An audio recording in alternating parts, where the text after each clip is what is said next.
Неге мыналарыңарды уберите камераңа?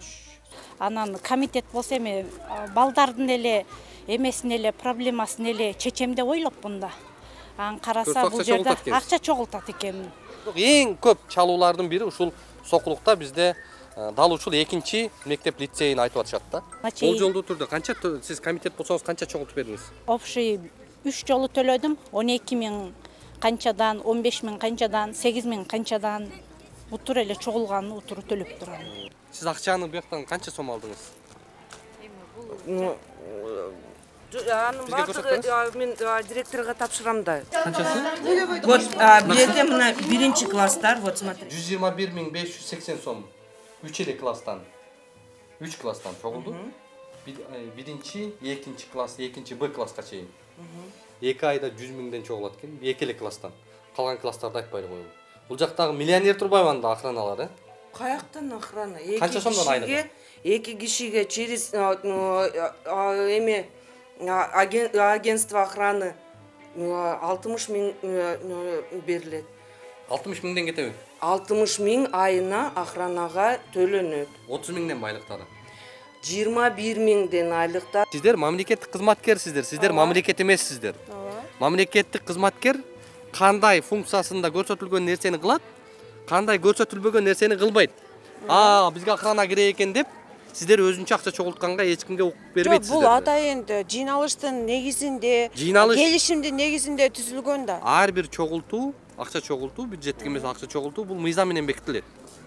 Сокулуктун милициясына кайрылбай эле коюңуздар. Эгерде кайрылсаңыздар, бир 2 саат, 3 саат же 1 күн мурда жазылып коюп анан чакырсаңыздар балким келиши мүмкүн экен, бирок мына биз 1 сааттай аралык өттү, келген жок.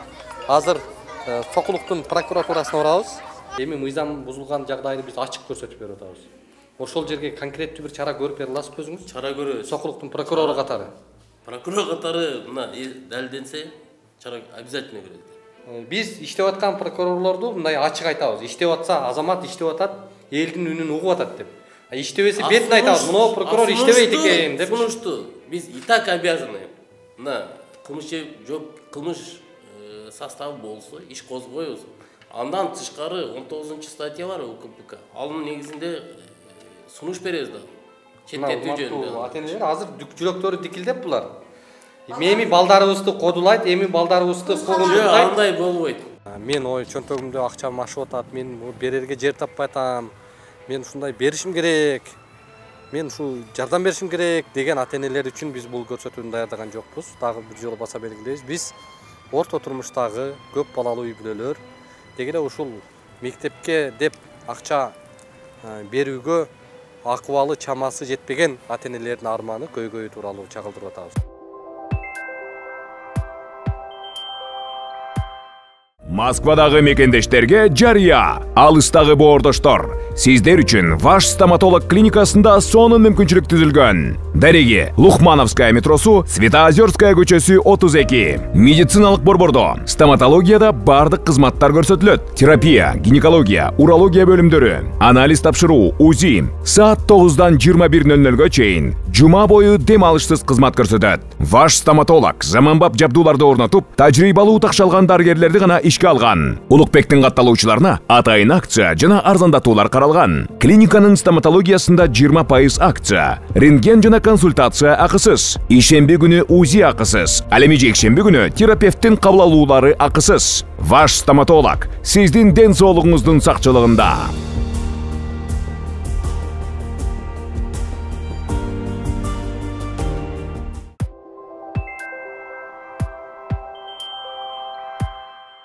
Москвадан Кыргызстанга тез арада жүк жеткизиш керекпи? Бул ишти адиске тапшырып, аманаттан кам санабаңыз. 1 килограммдан бир нече тоннага чейинки жүктү Кыргызстандын каалаган аймагына жөнөтө аласыз. Улукбектин катталуучулары үчүн атайын жеңилдиктер бар. Байланыш номери +7 926 763 73 81.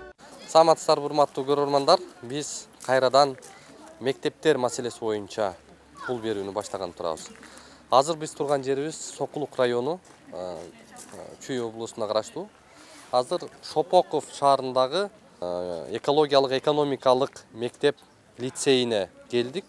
Бул жерге чакырууга ушул бизди ата-энелер заргакшап бул жактан ушул негизсиз акча чогултуулар болуп жаткандыгын, токтотпой жаткандыгын ошол иштерин айтып даттанышты. Алдыда биз сиздерге дал ушул жактагы мыйзамсыз көрүнүштү ачып бергенге аракет кылабыз.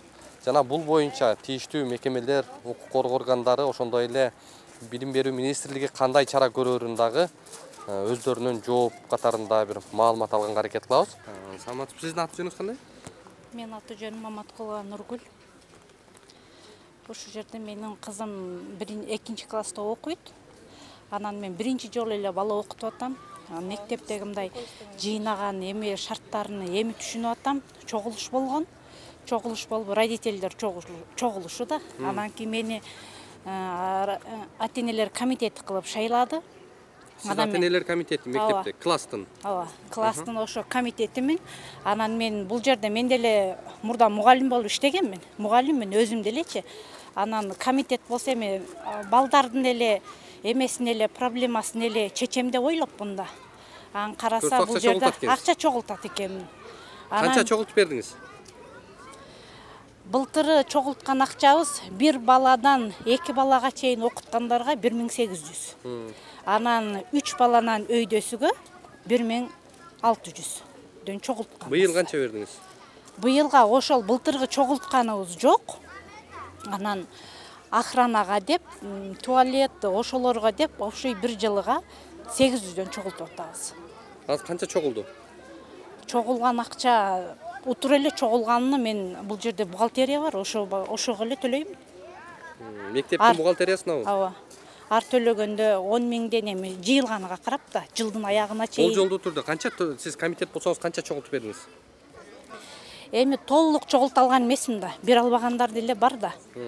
Бир албаган деле бар. Анан общий 3 жолу төлөдүм. 12 миң канчадан, 15 миң канчадан, 8 миң канчадан утур эле чогулганын утуру төлөп турам. Ким чогулт деп сиздерге тапшырма берди? Мага ушул жерге комитет кылып шайлаганда ата-энелер менен сүйлөшкөн, ушундай канча жылдан бери чогултулуп келе жатат деп айткан. Анан ата-энелер деле билет экен, бирок мен эми билип атам да айтып атам го, эми бала окутуп жатам мен. Анан мугалимдер деле айтат ушундай эмеге кол коебуз. Мектептин видимосуга. Ошо ата-энелер бардыгы кол коет, ошо боюнча жыйнайбыз. Сала кетели. Сокулук районундагы Шопоков шаарындагы Шопоков шаарынын экономикалык, экологиялык мектеп лицейинде турабыз. Бул жерде ушул ата-энелер комитетинин өкүлү өзүнүн сөзүн айтып атат да. Анан бүгүнкү күндө дагы мындай чогултуулар жүрүп атабы? Жүрүп атат. Ооба, чогултуп атабыз. Анан ачык. Сиз канча азыр чогулттуңуз? Азыр сентябрга чейин чогултканым эсимде жок. Мен кагаз эмемди алып келбеппин да. Мен сиздердин келишиңиздерди билгеним жокмун да. Мага соседтер эле чалып мектепке бара кал дегенин эле чуркап келе калганым. Ата келгениңиздерди билгенимде мен ошо ведомстволорду алып келип эметишим керек. Бул жерде мен мисал үчүн 2 класс эжекебизди күнөөлөбөйм. Ал эжекенин деле эмесиге түшпөйт. Ал акчачы. Эжекеге вообще түшпөйт ал акча. Эжекенин күнөөсү жок. Эжекенин үстүндө ким турат? Ошол акча каяка барат? Мыйзамдуубу, мыйзамсызбы? Ата-энелер комитети болсоңуз, сиз акчаны чогултканды билет экенсиз, топтогонду билет экенсиз. Алып барып бухгалтерияга бергенди билет экенсиз. Андан ар жагынчы? Ал жагын билбейм да. Ошону бизге түшүндүрүп айтпайт да. Мына монча чогулду, муну буга короттук, силер ушуну түшүнгүлө, бул бияка кетти десе, биз ушундай болуптур, анда макул деп берет элек да. Антип бизге түшүндүрбөгөн үчүн, биз ал каяка кетип атат, эмне болуп атат, биз кайдан билебиз? Ошон үчүн биз нааразыбыз да чогултканга. Эмнеге беришибиз керек? Силерден министрге суроо бербейби мына жаңы келген министр? Кимге түшөт ушул акча? Силердин чөнтөккө түшөбү же директорго түшөбү? Каяка түшөт? Ата-энелер билбейт ата. Чогултат экен, чогултары. Берет экен, бирок кимге түшөрүн билбейт. Башка мектептерде азырактан чогултат экен, мисалга эң көп дегенде 300-400 сомдон. Мен ушум боюнча бир мектепте отчет берет экен, 400 сомдон чогултуп алдык. Муну бияка короттук, калганы мынча калды деп.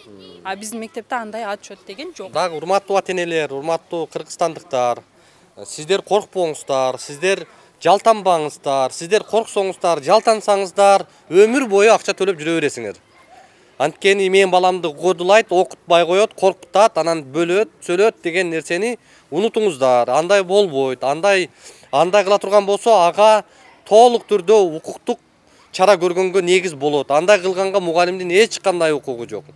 Ошон үчүн мына көп ата-энелер бүгүн чакырган, бирок өздөрү мындай бир жалтангандыгын, ушул директорлордон чочулагандыгынан ачык чыгып айткандан жалтанып атышат да. Бирок эң көп чалуулардын бири ушул Сокулукта бизде дал ушул 2-чи мектеп лицейин айтып атышат да. Эми азыр мыйзам жок анда. Урматтуу ата-энелер. Жок да. Эч бир негиз жок. Акча чогултуу бул бүгүнкү күндө толук мыйзамсыз. 100% мыйзамсыз бүгүнкү чогултуулар. Мамлекет баарын камсыздайт. Билим берүү Кыргызстанда акысыз.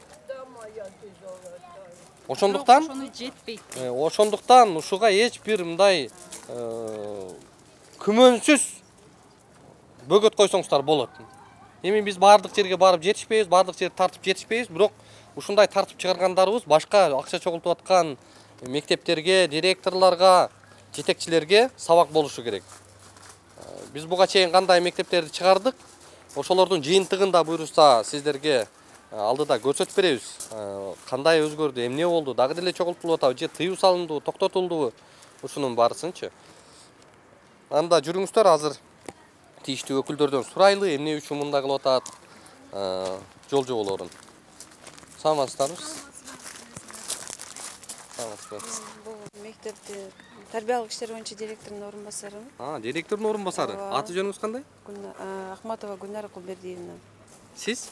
Хасанова Ширина Абдыкапаровна. Бул жакта эмне болосуз? Замдиректор по хозяйственной части. Акча чогулткан кишилер сиздер турбойбу? Жок, эмнеге биз чогултабыз? Директор сиздерге тапшырма берет да, тил өткөн сиздер да. Жок. Тапшырмаларды аткарабыз өзүбүздүн жумушубуз боюнча.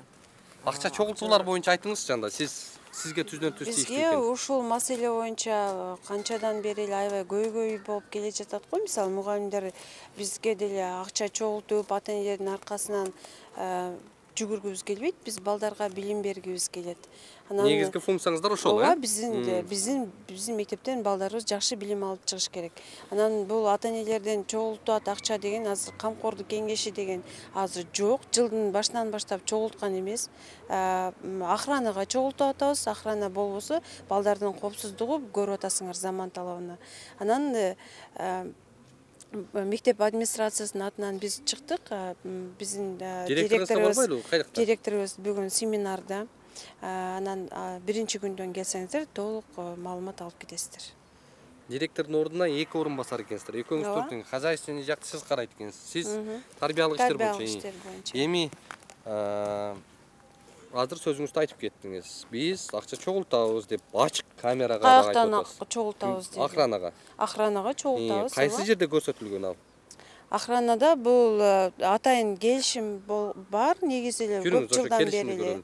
Менде жок андай документтин бардыгы, директорда кармалып атат. Сиз сүйлөп атпайсызбы, чогултабыз деп? Мына ата-энелер айтып атпайбы, биз акча беребиз деп. Сиз чогултабыз деп атасыз. Охранабыз бар, охрана 2 бала, өзүңүздөр деле көрдүңүздөр, алар балдардын коопсуздугу үчүн жүрүшөт. Азыр кандай заман болуп атат ошого. Мен балдарым деле бул мектепте окуйт. Мен түшүнүп атам. Мен деле берем. Коопсуздук ал таптакыр башка маселе.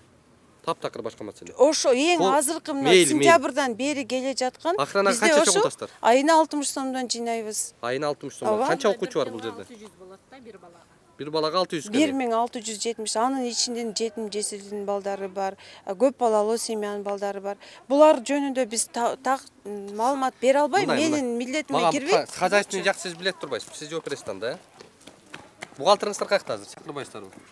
Бизде бухгалтер жок. Мектебинде. Бул жак ким? Каттылай. Сиз бухгалтерия жакпы? Хозяйственный жак. Мен председатель эмесмин да, мен кантип эметем. Сиз акчаны бияктан канча сом алдыңыз? Эми азыр мен так жүрсөңүз ошо жыйганыңызды көрөлү. Анын Бизге көрсөтпөңүз. баардыгы мен директорго тапшырам да. Понедельник күнү келсеңер. Ошол бүт эмелерди, кагаздардын баардыгын көрсөтүп Директордун кабылдамасында жанагы секретарларына неме кылалы. Биз күнөөлөй сиздерде же мындай чочуп айлабаңыздар. Сиздер бул жерде күнөөлүү эмессиздер. чочулагандай эле болуп атат да эми. Негизги күнөөлүү бул жерде мектептин администрациясы, директор. Коопсуздугу, балдардын таза мектепте, мисалы биздин өзүбүздүн деле 2ден 3төн балдарыбыз мектепте окуйт. Анан биз ата эне катары, мисалы мен түшүнүп эле кабыл алам да. Мисалы биз эгерде охрана болбосо, жемге болбосо, ар бир чогултуулар, бюджеттик эмес чогултуулардын баары мыйзам менен бекитилген. Бюджеттик эмес акча чогултуу бул попечительский совет деп Попечительский совет быйыл жок. Жок. Негизи мыйзам бар дейм. Көрсөңүз эми дакан суксаңыз. Жок, ошол мыйзамды быйыл мыйзам бар ал. Анын баары токтотулган уже. Сиздер мамлекеттик кызматкерсиздер. Сиздер мамлекет эмессиздер. Мамлекеттик кызматкер кандай функциясында көрсөтүлгөн нерсени кылат, кандай көрсөтүлбөгөн нерсени кылбайт. Бизге охрана керек экен деп сиздер өзүнчө акча чогултканга эч кимге укук бербейсиздер. Бул атайын жыйналыштын негизинде, келишимдин негизинде түзүлгөн да. Ар бир чогултуу, акча чогултуу, бюджеттик эмес акча чогултуу бул мыйзам менен бекитилет. Сиз мыйзам жок азыр. Мыйзам жок болгондон кийин сиздер өзүңүздөр билип, аны чогултканга эч кимге укук берилген эмес. Жүрүңүздөрчү ал сиздин чогултуулар боюнча списогуңузду көрөлү. Канча кишини каттадыңыз? Канча ата эне сизге келип акча төгүп кетти? Ошону эле көрсөткөнүз болду. Анан урматтуу көрөрмандар, дагы бир жагдай азыр көп ата энелерден көп кайрылуу болуп атат. Ушул жерге келгенде күзөт кызматындагылар киргизбей коет. Бизди мындай бир укугубуз чектеп атат деп атасыздар да. Бул сиздердин негизиңиздер, айткан сөзүңүздөр толук түрдө негиздүү. Эч бир жерде ата энени кайсы бир күзөт кызматы тосуп киргизбей койгонго эч кимде укук жок. Бул мамлекеттик мекеме. Мамлекеттик мекемеге толук түрдө кирип маалымат алганга баарыңыздарда укугуңуздар бар. Ошондой эле балдарыңыздардын ачык сабактарына ачык түрдө түз мугалимге билгизбей туруп келип катышканга да сиздерде толук укук бар.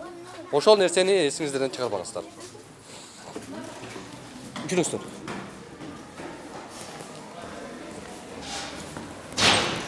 Кайсы жакта?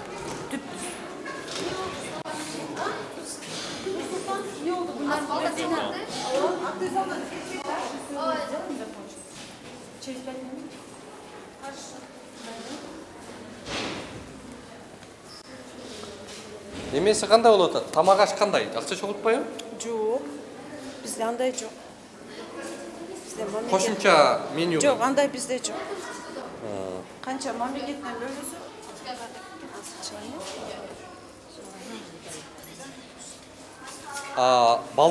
Балдарды тиги тазалыкка уборщица кылып же Неге уборщица кылып? иштетпейсиздерби? Балдар жардам берет Каяк иштейт? Дайым эле көрөбүз го. Жууйт, балдарды эмгекке тарбиялаган эч кандай зыян болбосо керек эже. Мен деле балдар, мен балам мектепте окуйт, дежурствого с удовольствием эле турушат балдар. Анын несі кыйыны бар экен? Ал мугалимдин балдары деле турат. Жөнөкөй карапайымдын балдары деле жыйнайт. Балдарды эмгекке тарбиялоо эч качан зыяндуу ашыкча болбосо керек я. Ашыкча болбойт, бирок мектеп программасы учурунда негизги программадан бөлгөнгө кимге укук берген? Балдар окуйт мектеп программасынан. Кайсы учурда охрана, кайсы учурда? Переменада жардам беришет. Канча мүнөт болот ал? Перемена 5 мүнөттө болот. 5 мүнөттө кандай кылып тазаласын? Жардам беришет балдар, дежурство, бала 2-3 айда бир бир жолу болот. Билим берүү министрлигинен бекитилген программага эч ким тоскоол болбош керек. Кайсы учурда сиздер балдарды биз ошо мектепте дагы эмгекке тарбиялап кетишибиз керек да. Турабы? Анда билим берүү министрлигине айтып коюшуңуздар керек экен да, ошентипчи. Алар деле жушат. Болбосо мына 1,5 бала элестеткиле бир кирип чыккандан кийин влажный уборкага балдар жардам беришет. Анын эч кандай зыяны жок болот. Кайсы учурда кылыш керек ошону? Балдар баары сабакка кирип кеткенден кийин дежурствого турат балдар. Негизги программа бар графигибиз бар, турат балдар. Мектеп программасы негизги бекитилген программа бар да мектепте. Ооба. Ал учурда балдар көчөдө жанагындай пол жууп жүрсө. эми полдук график боюнча күндө эле жубайт да, бир бала жыл бою жубайт да. Алар мындай дежурство менен кезеги менен турушат. Анын эмне кыйыны бар экен? Эмне жаманы бар экен? Оорукчан болуп атса, бала ооруп атса, аларды дежурствого койбойбуз. Мен түшүнбөй атам сизди. Сиз эми зам экен, орун басар экенсиз. Мен албайм силерге эми интервью. Калп эле жок жерден эле наезжать кетип кетесиңер. Калпка эмнеси калп? Жок, неге мыналарыңарды уберите камераңар. Давайте успокоимся. Жок, кызык эле бала. Нет, эки ата-эне ешишкен. Мени көрсөтүңүз, келиңиз азыр. Эме кылбаңыз. Мен деле балам бул мектепте окуйт. Эже, түшүндүм, азыр сиз түшүнөм. Тазалыкты сактасак өзү. Макул, конфликтке барбай туруңуздар, азыр сүйлөшөбүз. Учөнөтөн киригишпейм мен. Мына вот свидетели, все, у меня 3 ребенка. Макул, азыр түшүндүрүп бериңизчи. Давайте сделаем так, биринчиден. Договоримся. Бул жерде, в принципе, мен түшүнүгүм боюнча да, вы же пришли просто, как бы, чтобы мы ответили на вопросы, где что непонятно, туурабы? Тура, келиңиз. Жок, кой туруңуз. Азыр силер менен урушуп же бир какой-то конфликт создавать эткен деле маселе эмес бизде, туурабы? Эми если давайте просто вы задаете вопросы, но не так, чтобы доводить человека. Этому человеку, у него 1500 детей. Бала дегенди билесиңер. Азыр мына чыксаңар могул жерге. Быйыл мына мэрия жардам берди. Ремонтты, полный ремонтты жасаганбыз. Мен өз колум менен жасагам ушул ремонтты. Эми чыгып карап коюңуз.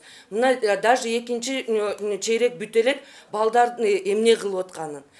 Менин техничкаларым иштейт, жууйт, тазалайт, но ал деле баланын тарбиясы. Потому что техничкалар жууп келатканда балдар колун астына түкүрүп койгон күндөрү бар болчу. Азыр поднимитесь по лестнице. Жаңы эле техничкалар шыпырып келгенден кийин үстүнөн канча баланын, канча бала өткөн, ошол балдардын лайы, ал лай, кечеки лай, байке. Поймите, не только у нас, но как бы и родители должны сохранять свои обязанности. Сиздер охранага деп чогултканыңыздар канча сом? Мына карагыла. 600 сомдон экен, 600. Мол квитанциялы. Мол квитанциялар бардыгы берилет кайра. Жалпы кайсы айдыкы? Ай менен эмес, кто как сможет. 2500 сом дейт. Бул кайсы? Это бул билбейм, я просто сделала ксерокопию и чыгарып салдым. Мына бардыгы. Это те, кто вот, это только первые классы, которые ата-энелер всегда сдают. Вот, пожалуйста, другие, кто как сможет. Канчанчы класс бул? Мына экинчи класс. Эч кимди кыйнамай жок. Жалпы ким канчадан мына алып келсе ошондой. Общий сумма кана? Ну, общий сумма жок, они вот по дням приносят, и на 500 сом, на 60 сомдан. Это начальник класстар. Вот, пожалуйста, ну, это жылына. Жылыга 600, охранага, анан туалетке жылына 200. Туалетке канча сом? Туалет эмес. Здесь у нас идет кассир мага, мне вот это сидеть тоже 2000 төлөнөт. Медсестра 2000. Уличный туалет жууганга 2000. И Ажелька Викторовна медике айттым, и дворнике, потому что у него только твердой поверхность оплачивается, ставкасы бар. А дополнительно на жерибизди көрүп атасыңар, на медикаменты. Балдар күнүгө 10-дон 50-гө чейинки бала башы ооруп, баш айланып, колдорум анимейт этти деп ушинтип келишет. Буга ата-энелерден чогулткан акчага дары алабыз. Көрдүңбү? Все, ошол 200 сомдун ичинде. Дары ушундай жерде сакталганы кандай болуп калат? Булар срок өтүп кетти. Жок, срок недавно эле сатылып келген. Это каждый жарым жылда толукталат. Бул даже жетпей калат. Бул жетпей калат, даже жарым жылга жетпей калат. Мынакей кара, но жерде эме бар. Все, срок годности все в этом году. Вот недавно алып келген. Жок, мындай жерде сакталбаш керек да дары-дармектер. Ну, часто балдарыбыз келип турат Бул да. это вот максимум на неделю. Канча сом кетти ушуга? Калганы в холодильнике. Канча сом кетти ушуга? Азыр мына октябрь месяцта сколько вам выдали? Около 10 тысяч, да, на вот это? Да, это на полгода 10 только. миң сомго келип ушул дары келдиби? Жок, в холодильнике. Метка эмеде, холодильникте. Вот алмашылат. Каякта ал? Не в холодильнике, в шкафу. В шкафу, ну, медпунктта. У меня медпункт там. Ошол жыйнаган ата-энелер үйдө деле ушундай. ошентип чакырыптыр да. Бүт ата-энелер чакырган. 398. Жо, вот это 300, это номер квитанции. Это номер квитанции. Это которые за год сдали. Мына, вот, видите, это которые за год сдали. Азыр мына Жок, келбей койду. Сросы болсо келсе бардыгы ачык. Это табель. Просто бумаги нет, вот видите, нам приходится вот так бул делать. эмне? Это табель, видите? Табель, Вот она бумага, вот. Ксерокопировать это вот так. Өзүбүздүн кагазыбыз деймиз. Мындай. Канча класс бар жалпы? Сыргажан канча класс бизде? Бул канчасы? Вот, бизде мына биринчи класстар, вот смотрите, вот это биринчи класстар. Канча класс бир класста? Канча Б-га чейинби, Б-га чейинби? Ну, 4 класстан. 800. Жок, силер начальный классты карабагыла, потому что начальный классы они все сдают. Чогулган да фактым, чогулган. 600 сом акырана, 200 сом жанагындай эме. Один калькуляторду алсаңыз? Вот она, вот они. Кана? 12 миң. Ай сайын вот все то, что они сдали. Все. 12 миң сом, Жок, мына 12,5, 5200, это полностью то, что они Ошондо сдали. 12 канча болуп калат? 17200. 17200 мына 800 сом бирөө берип тур. Эмнеге бул жакта 600 сом дегениңиздер 800 сом болуп кетти? Кана, мына 800 болуп атпайбы? 800 мына. Ушунча окуучу бир жылдын ичинде ушу 800. Кошсаңыз мына мына квитанцияны көрөлү. Бир эле кайсы класс бул? Биринчи А класс экен, э? 800 кылсаңыз? 800, дагы 800. Дагы 800. Балдырова дейт. 800.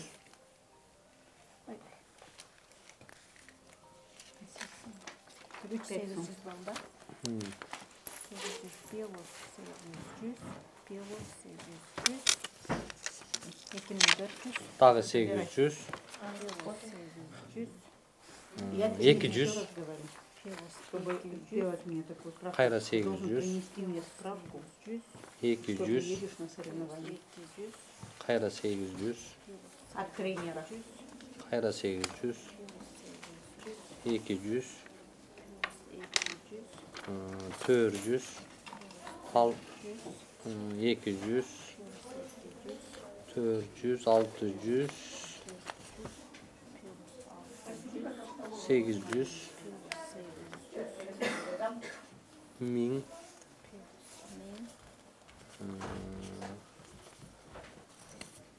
1000. 1200, 1400. Bir класстан 12 миң. Ну вот не итоговый, мына 17700. 17 миң сом. Биринчи А класс экен, бул биринчи Б класстан. Тоже. Биринчи Б класстан. Так. Биринчи Б класстан 16900. Көрсөңүз. 17600-кө 17600-кө 16900. Могу жерде 35 миң. 3550. 3550. Чочуп кеттиңиздер го. Плюс 9000, 18000, 9900 экен, 1800. Плюс үстүнө 1800. 9900. Плюс 1800. Ол 13200 плюс 800.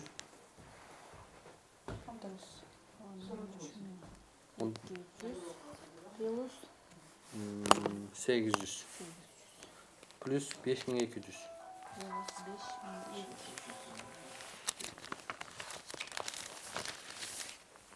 Бұл жақта 12900 плюс 3000. Бұл екінші Б класс екен. Бұл қаншаншы класс? Екінші В класстан. Нет, я приемная. Вот. 4080, 2200. 2200 плюс 3300 плюс 2025 плюс 2970. Бұл екінші Г класс дейді. 2400 500 жоқ 500 ile. Минус 500 қылып қойыңыз. Ой, 5000. 5500. Минус 5000 қылыңыз. 5000 қылып қойсаңыз. Ол бара. Еми қосыңыз 3300 плюс 9100. А у меня такой вопрос, некорректный. А у вас ваши документы на каком основании? Адашып кетпейді. Мен айтып берем барлық. 1800. Разрешение съемкаға бар ма? Плюс 3840. 3840 плюс 6500. Давайте сделаем так. Жоқ, сіз маға көрсөттіңіз? Мен көрсөтем, сіз. Нет, жоқ. Вы мне сейчас дайте разрешение на съемку. Разрешение на съемку. Вы сейчас... Откуда вы вообще? Да, Мен жөн эле жооп берип коеюн. АТН, мына АТН катары сиздер толук түрдө милдеттүүсүздөр. Мен азыр журналисттин профессионалдуу ишмердүүлүгү же эркин маалымат алууга, эркин маалымат берүүгө мамлекеттик мекеменин мыйзамдарын айтпай эле коеюн. Мен жөн эле АТНнин чогултуулар жөн. Каяка кетип атат акча, кимге кетип атат, канча чогулуп атат. Ошол эле суроо болду, всё. Ал суроолордун баардыгы Ал канча болду? Родительский комитетте Жок, биз азыр өзүбүз көзүбүз менен көрүп алалы бул жерде. Жок. Разрешение на съемку барбы? 121.580. 121.580 сом. 3 эле класстан. 3 класстан чогулду. Биринчи, экинчи класс, экинчи Б класска чейин. 121 миң сом чогулуптур бу жерде.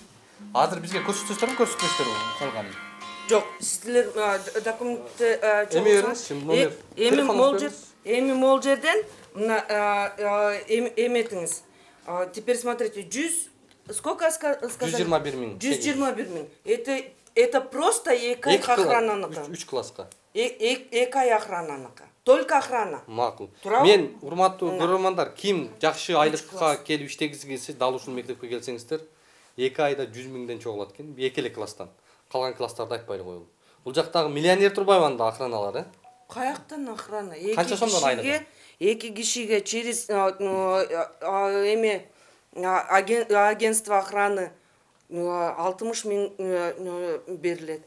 60 миңден кетеби? 60 миң айына охранага төлөнөт. 30 миңден айлыктары? 21 миңден айлыктары, потому что это агентство. Туурабы? Алардын налогтору бар. Түшүндүк. 21 миңден 2 кишиге 42 миң сом айлык кетип атат, Мен 30 миң, 60 миңди билем, всё. Калганыч кимдин чөнтөгүнө кетет? Эгер 21 миңден сиздин учетуңузда турса. Охранага төлөнүп берет 60 миң. Всё, это их проблемы, налог толугун өздөрү төлөйт. Жок, мен налогун сураган жокмун алардын. Всё. Күлкүнү кетирбей. Жок, айлыктары 21 миңби? Ну, аны өздөрү берет, агентство өзү берет, мен аларга берет айлыгы. Агентство берет. Агентствого канчадан бересиздер? 60 миң. 60 миң. 21 миң каяктан акча ал? 21 миң уже вот берилген акча 2 айдык. 60 миң эмес, 70 миң эле деп коелу. Кетти, 70 миң сом.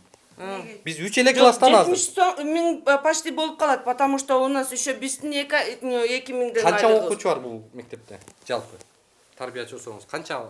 1670 окуучу. 1670 окуучу. 1670. 600'dü сразу эле алып салыңыз. 600'dü сразу эле алып салыңыз. 1000 канча болду? Это многодетный. 1558. 1558. Вот вы даете, да, интервью? Көбөйтөбүз. Вы разрешение на съемку видели? 800 барабар. 1.246.400 сом акча болот экен. 800 сомдон болгондо. Канча? 1.246.400 сом. 600'dü сразу эле алып сала бергиле.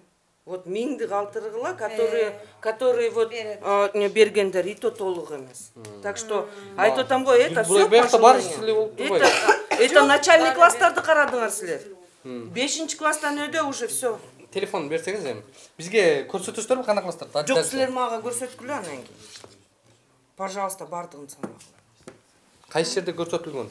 Жок, сиз мага көрсөткүлө, эмени разрешение на съемку. Биз Кыргызстандын жараныбыз. Кыргызстандын жараныбыз. Вот прежде чем... Сиз мамлекеттик мекемеде иштейсиз. Мамлекеттик мекеме Кыргызстандын жараны үчүн кайсы гана убакытта келбесин маалымат бергенге милдеттүү. Эгер ал жашыруун секретный материал болбосо. Секретный эмес, пожалуйста. Ошону айтып атпайбы? Анан эмне кылып атасыңар? Жок, силер көрсөткүлө. Мен Жок, мен сизге айтып атам, кайра айтып атам. Мен силерге документ көрсөтүп атам. Силер мага документ. Мен атым Улукбек. Фамилиям Карыбек. Менин атым Ширин. Кыргызстандын жараны. Бул ата-эне. Сизде окутабы балдар, окутасызбы? Ата-эне. Таанысызбы бул кишини? Тааныйм. Анда болду. Не сөз болот? Вам нужна информация? Мага келгиле. Жок, келбедиби сизге? Жок, биз вас информациянын бардыгын билемин, түшүндүргөнсүздөр чогулушта, бирок ата-энелер ушул. Жок, азыр акчасын санайлы канча чогулду, ошону эле көрөм. Жок, силер Каршылары бербейт эле. каршылары бербейт деле, өзүңөр прекрасно билесиңер. Бербеген ата-энелер бар, эмне кылабыз? Эмне такалап сүрүп. Бирок бербеген, мисалы үчүн бир класста 32 окуучу болсо, бирөө же экөө гана бербей калат. Ата-энелер комитети. Ата-энелер комитетинин сөзү болот бул. Ошондо мен каршымын, бербей койсом болот. Ошо чогулушубузда өткөндө каршы чыкты го Ширинеже. Көрдүңүз го чогулушта. Ошентип мынтип чакырып коюпту. Азыр мындай кылалы. Бербейбиз деп. Бизге мону көрсөтүп коюңуздар, всё, биз жөн эле мындай. Да, мен силерге айтып атам. Вот, пожалуйста, көрсөтөм, санагыла, отургула. Ну вы предоставьте тогда уже. Да. Давайте уже будем как-то сиз макул болбой атасыз. Жок, биз көрсөткүлө. Мен айтып атам, мен мамлекеттик кызматкер эмесмин. Айтып атам го, мамлекеттик кызматкер эмесмин. Мамлекеттик кызматкер болсом, сиз журналист разрешение. Саламатсызбы? Сокулуктун милициясыбы? Сокулуктун милициясыбы дейм? Ооба, милициясы. Мен атым Улукбек, фамилиям Карыбек уулу, журналист. Жолдош милиционер, бизге азыр тергөөчүлөрдү биз арыз жазабыз. Буяктачы номер 2 мектеп лицейине келиңиздер, ошол жактан укук бузуу боюнча фактылар катталып атат, ошону каттоого алып ата-энелердин укугун коргоп бергиле. Канча убакытта келет тергөөчүлөр? Кайсы мектеп экен номер? Номер 2 лицей. Каякта? Сокулукта. Шопоков школа. Канча убакытта келесиздер? Азыр жөнөтөм балдар. Макул. Жанагылар жетип келе калсын, өздөрү сүйлөп истегенде чалып бер. Менин кол кургандарым сиздерге айтып берет. Биздин укугубуз бар бекен, жок бекен, киргенге болобу экен, болбойбу экен. Ошону тактап аласыз. Жок, азыр в чем проблема, мен силерди түшүнбөй атам. Сиз В чем проблема деп атасыз? Кайра айтып атабыз. Акча чогултуу боюнча. Вы ответьте мне на вопрос. Вы журналист? Да. Көз карандысыз, мындай. Көз карандысыз, эркин журналистпиз. Көз карандысыз, мамлекеттик мекемеде иштебеген, мамлекеттик СМИде иштебеген, көз карандысыз, эркин журналисттербиз. Bir жылда жалпы. Мындай алып эле болочу дейт. Bir жылда канча чогулат жалпы? Ну, bir жылда 1000 кишиненби же 1600дөнбү? Ну, bir жылда, ну, где-то 1000 кишиден примерно. 1000 кишинен чогулат. Бул жакта бир эки эле киши, эки эле же үч эле ата-эне бербейт деп. Бир жөнсөз мына бир класстан 2-3 эле ата-эне бербеши мүмкүн. Калганын толук берет деп. Кантип сиз начальная школа 1600дөн 600 бербейт деп начальная атасыз. школа. Ата-энем бар, мен бар, балдарым бар, кайнсиңдим бар. Ошолордун баары менин күйөөм жалгыз багат да. Анан ал ошо жалгыз адамдын тапканы ошо кантип ошону ойлоп атасыз. Анын да кредити бар 50 000ден мисалга. Бизди багам деп ошону алып бир иштетип бир нерсе кылып атат. А бизге окшогондор турат. А силер бербейбиз деп бизди жаман көрөт. Биз сиздерди алды деп айткан жокпуз. Сиздердин эме чогулту ушундай болду дегенде сиздердин үстүңүздөрдө бар да турабы? Биз лично сиздерди чөнтөгүңүзгө салып ал деп күнөөлөгөн жокпуз эч кимибиз. Маселе ушунда болуп атат. Азыр хорошо. Итог. Азыр мен жалгыз экөөбүз жаман көрүнүп атабыз да. А бизге окшогон ата-энелер толтура бирок келбейт. Охранага берген акчаңыздар сиздерге, медсестрага и туалет жууганга 4 дворникке. Ошого кеткен акча каякта көрсөтүлгөн? Ошол попечительский совет боюнча ал бүт бухгалтерияны понедельник күнү келсеңер, ошолор ким берет айлыкты? Айлыкты ким берет? Сизби? Ооба. Мен айтып атасам, понедельник күнү. Жок, я мен сизге айтпадым, эшиктен эле айттым. Я без попечительского совета не могу вам Попечительский советтин колунда иштейсизби? Мен колунда иштейм.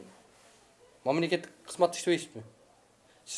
Биз хозяйственный частьта мектепте орун басар экенсиз. Анан кантип сиз попечительский советке баш ийип калгансыз? Же сиздин функцияңызды ошолор аныктайбы?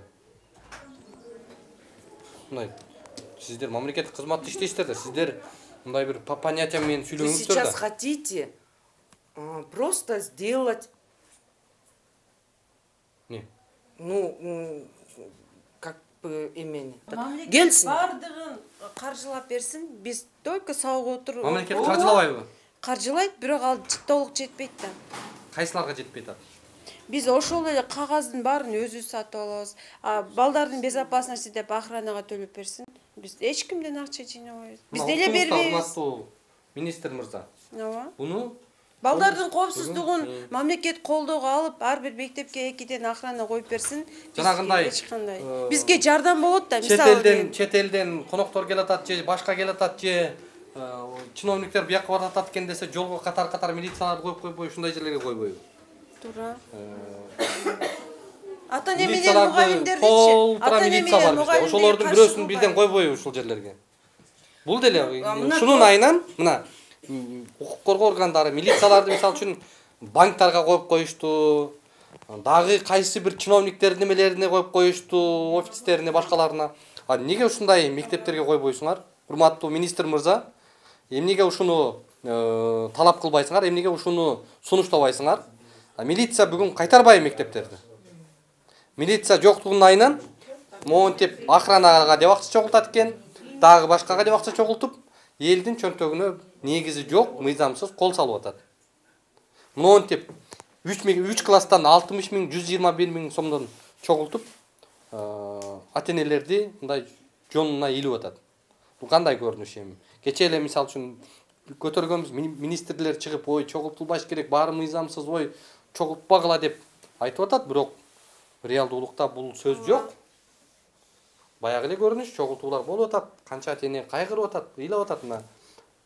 Бере албаган мейли биз бул жерден айткыбыз келбейт. Мисалы үчүн ким ыктыярдуу жардам берем десе, попечительский совет деп, камкорчулар кеңеши деп атайын мыйзам бар. Ошо мыйзамдын негизинде, мыйзамдын нормаларынын негизинде бергенге болот. Бирок аны мектептин мугалими же директору же башкасына эмес, анын өзүнүн түзүмү, структурасы бар. Ошолорго бергенге укугу бар.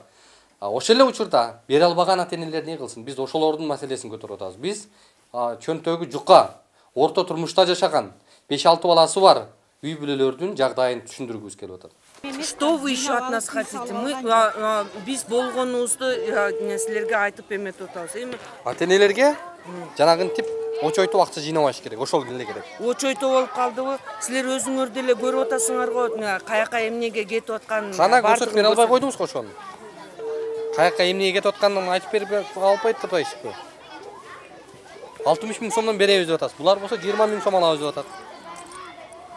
Это охранное агентствоны эметкиле анда эмнеге биз алар Кана ошо 60 миң сом берип атканыңызды көрсөтүп бере аласызбы? 60 миң берип атканыбызды, а тигилер эмнеге 20 миң берип атканы? Аны охранный агентстводон сурагыла. Биз урматтуу көрөрмандар Сокулуктун милициясына чалдык. Мына дээрлик 1 саат убакыт өттү. Булар эмне менен алек болуп атышат? Азыр чалсак бир тергөөчүнүн номерин берип атат. Ага чалсак ала албай атат монтип. И то же самое, если происшествие болсо, берде милиция мына жаныбызда алар келишпейт бизге. Биздин бир эле надежда ушул эки бала болду. Милицияны чакырсаң 1 саатта келет Сокулукта. Азыр последняя вот, как ее зовут? Аида ИДН, вот она хорошо отработала, а остальные түн ичинде канча мушташ болуп атат бул жерде, звонить этсен эч кимге. Я что, вру, что ли? Вот он звонит, никто не приезжает. Пусть в наручниках алкотырсы.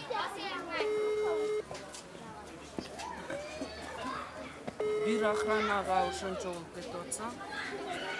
Ал деле бизге өзүбүз үчүн. Биз азыр мына урматтуу көрөрмандар, милицияга чалдык.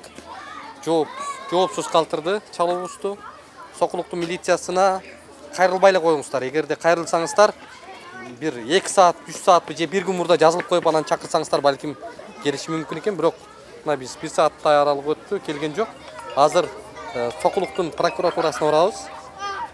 Прокурорлор мына ушул жерде турат, кандай кылып карап, кандай кылып жооп берип, кандай кылып бул маселеге маани беришет, ошонун алдыда сиздерге көрсөтүп беребиз.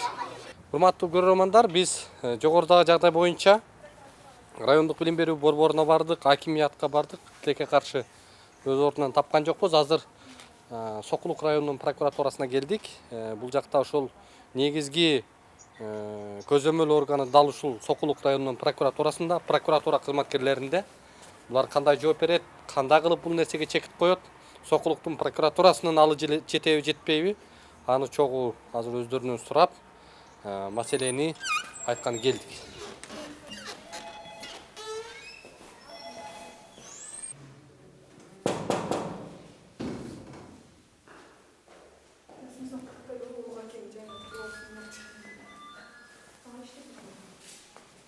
Бияк отурбайбы, Келиңиз. Бияк отуруп алыңыздар, сиз үчөөңүз бияк. Бияк.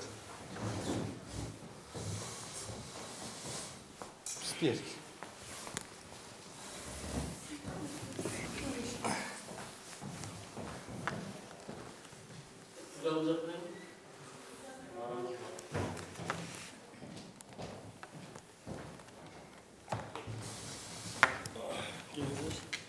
Мен аты-жөнүм Улукбек, фамилиям Карыбек уулу, көз карандысыз журналистпиз.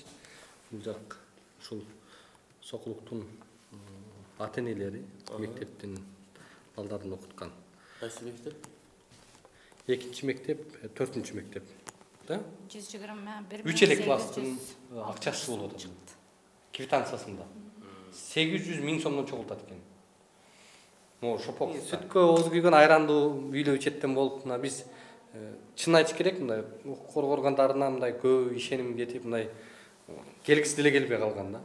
Анан азыр сизден бир ошон үчүн өтүнүп сурайбыз да, мына Курманкул Жолушов мырза дагы жогорку кеңешке барганда кайсы жерде жүрбөсүн мыйзамдуулукту ушу сааттай чыкылдатып иштетебиз деп турат да. Эми мыйзам бузулган жагдайды биз ачык көрсөтүп берип атабыз. Ошол жерге конкреттүү бир чара көрүп бере аласызбы өзүңүз? Чара көрөбүз. Сокулуктун прокурору катары. Прокурор катары мына далилденсе, чара обязательно көрөт. Кандай чара көрөсүздөр? Эгерде коррупция, если ушундай мыйзамсыз болсо, сунуш бересиздерби билим берүү министрлигине директорду жумуштан алгыла деп? Токатерин айтканда. Кылмыш жоопкерчилигинен да карайбыз анда. Ал мындай эле сунуш жөн эле нерсе. Андан тышкары состав болсо иш козгойбуз. Жоопкерчиликке тартабыз. Мына урматтуу көрөрмандар, урматтуу Сокулук районунун эли, андай эмес. Биз иштеп аткан прокурорлорду мындай ачык айтабыз. Иштеп атса, азамат иштеп атат, элдин үнүн угуп атат деп. Иштебесе бетин айтабыз. Мына прокурор иштебейт экен деп. Сунушту биз и так обязаны. Мына кылмыш составы болсо иш козгойбуз. Андан тышкары 19 статья бар УКПК. Анын негизинде сунуш беребиз да. четтетүү жөнүндө. Ата-энелер азыр жүрөктөрү дикилдеп булар. Эми балдарыбызды кодулайт, эми балдарыбызды куугунтуктайт. Андай болбойт. Эми ата-энелер комитети дагы өзүнчө фонд ачып алып туруп, монтип милдеттүү ата-энелерден мындай милдеттүү түрдө акча чогултканга да эч ким жол бербейт. Ата-энелер комитети эмес, балекет комитети болсо дагы зордогонго укугу жок эч кимдин. Ал биринчи, экинчиси попечительский советтин өзүнүн мыйзамы бар.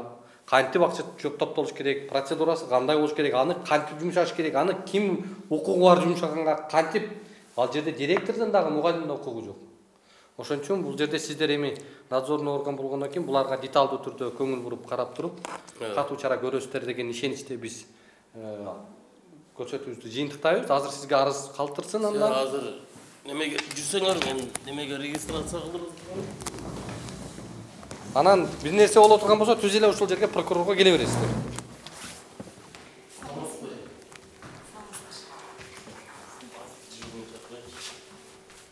Урматтуу көрөрмандар, биз Сокулук районунун прокуратурасынан чыктык. Өзүңүздөр көргөндөр мына арыз жазылды. Тийиштүү фактылар тиркелди.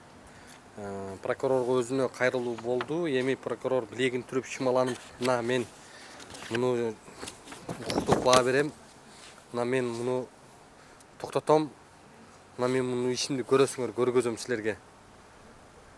Күтө тургула деди. Эми кандай жыйынтык чыгарат, кандай жооп кылат? Сокулук районундагы ушундай мыйзамсыз чогултууларга бөгөт кое тургандай чечим чыгарып, мыйзамдын иштешин бир жолго сала албайбы? Аны дагы көрө жатарбыз. Кандай жыйынтык болгондугун буюрса сиздерге дагы көрсөтөбүз. Негизи эле ушул биз бул жерден эмнени айткыбыз келет, урматтуу көрөрмандар? Мен ой чөнтөгүмдө акчам ашып атат, мен берерге жер таппай атам. Мен ушундай беришим керек. Мен ушу жардам беришим керек деген ата-энелер үчүн биз бул көрсөтүүнү даярдаган жокпуз. Дагы бир жолу баса белгилейбиз. Биз орто турмуштагы көп балалуу үй бүлөлөр деги эле ушул мектепке деп акча берүүгө акыбалы чамасы жетпеген ата-энелердин арманы көйгөйү тууралуу чагылдырып атабыз.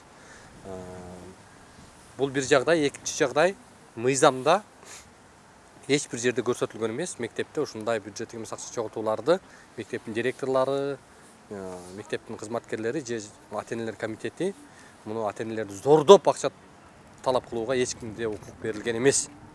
Буга билим берүү министрлигинин реакциясы, алардын жообу мындай бир чабал болуп аткандыгынын бир ачык фактысы деп бүгүнкү жагдайда айтсак болот да. Бар болуңуздар, биздин YouTube каналга катталууну, пикир жазып бөлүшүүнү унутпаңыздар.